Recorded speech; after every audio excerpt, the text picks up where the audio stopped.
Stop! Take this one in the morning, This after 30 minutes. The yellow one before food? the red one after food. And this one before.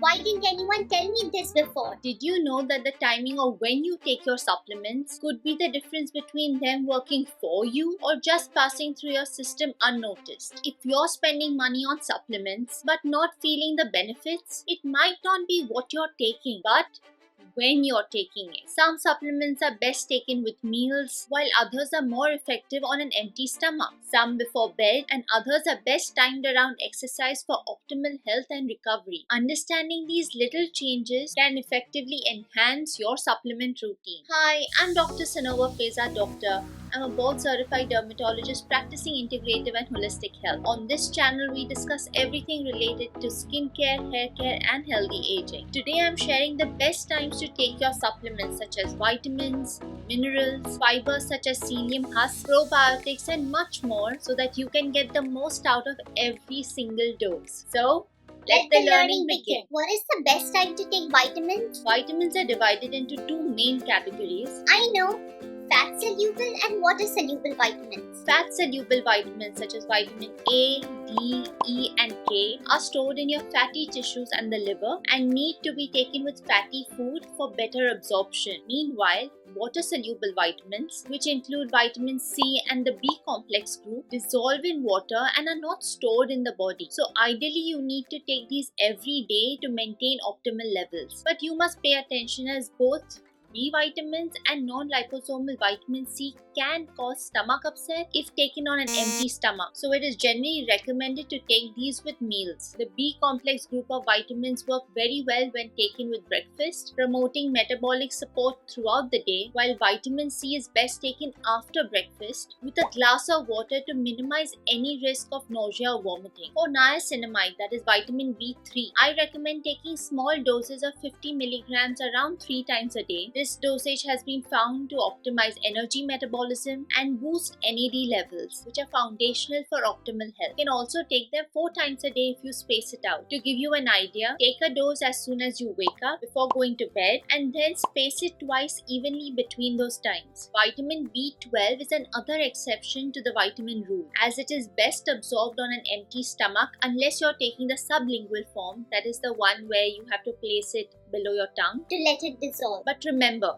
vitamin B12 can interact with certain medications, including those for bone loss, cancer, gout, high blood pressure, and acid indigestion. So check for contraindications and discuss with your doctor before taking it regularly. Okay, this was fine if I take these vitamins individually. What about multivitamins? For multivitamins that contain both fat soluble and water soluble vitamins, try splitting the dose. Take half the dose with breakfast and the other half with lunch or dinner. This ensures a steady nutrient supply throughout the day and reduces any chance of nausea, which can sometimes occur if you try taking the full dose at once. While you may not notice any ill effects if taken on an empty stomach, taking your multivitamins with food is an overall safe bet. Gotcha. What about fat soluble vitamins? Fat soluble vitamins such as vitamin D3 and K2 are best taken together with your largest meal containing healthy fats such as ghee, grass-fed butter, or coconut oil to maximize the absorption. As for vitamin E, it is important to avoid any form of synthetic vitamin E such as alpha tocopherol acetate. Remember, the word acetate indicates that it is synthetic. Try to look for D-alpha tocopherol on the labels. This natural form contains the D isomer, which is what your body will absorb and utilize effectively. I think I'll have to start taking notes. By the way, what is the ideal time to take mineral supplements? Like vitamins, the timings of taking specific minerals significantly influences their absorption and effectiveness. And don't worry, I have made a ready cheat sheet for you to download and keep handy. Alrighty, so here's a breakdown of the optimal timings of the various minerals that we include. First up, we have calcium. We know just how important calcium is for bone health, but it is also important for nerve transmission and muscle function. Hence, calcium is best taken in divided doses of 500 milligrams or less, as your body will absorb smaller amounts more efficiently. If you're using calcium citrate, you can take it with or without food since it does not require the stomach acid for its absorption. But if you're taking the form calcium carbonate, then ideally try to take it with food as it will enhance its absorption. Remember to avoid taking calcium calcium with iron or zinc as they interfere with each other's absorption. Next, let's discuss magnesium. This mineral is one of the most important ones to supplement with, as most people are deficient. Magnesium supports muscle relaxation, sleep quality, and overall cellular function. Since magnesium has a calming effect, it is often recommended to take it in the evening or before bed. Now let's discuss zinc. This is the mineral that is essential for immunity, wound healing, and protein synthesis. Try to take zinc during the day with food to avoid a stomach upset. Avoid taking zinc with calcium or iron as they will interfere with its absorption. And another important mineral to consider is iron. Iron is essential for the RBC production, that is our red blood cells, and energy production as well, especially in children and young adults and those with iron deficiency. Iron is actually most effectively absorbed on an empty stomach. However, it can cause GI discomfort like nausea and vomiting, and even constipation, hence taking it with a small snack will help. I've told this multiple times already, but avoid taking iron with calcium and zinc, and also try to avoid high fiber foods and caffeine as they will inhibit or reduce the absorption of iron as well. But keep in mind that most men and menopausal women already have sufficient stores of iron, so you don't need to supplement to avoid iron overload within the body. Next, we have iodine. Iodine plays a key role in thyroid function and metabolism. Although often included in multivitamins, iodine may be taken separately in the evening with food, but avoid taking it with thyroid medications as iodine intake needs to be carefully balanced to avoid any disruption of thyroid function. Finally, potassium is very important for the normal functioning of our muscles and nerves. It is also very important for our heart as well as hydration. You will typically get enough of your potassium through diet itself, and the only time you'll need to supplement is when your diet is insufficient, or if you've lost too much of it due to illness and other factors. When using a potassium supplement, take it after a meal or with food to avoid stomach upset or any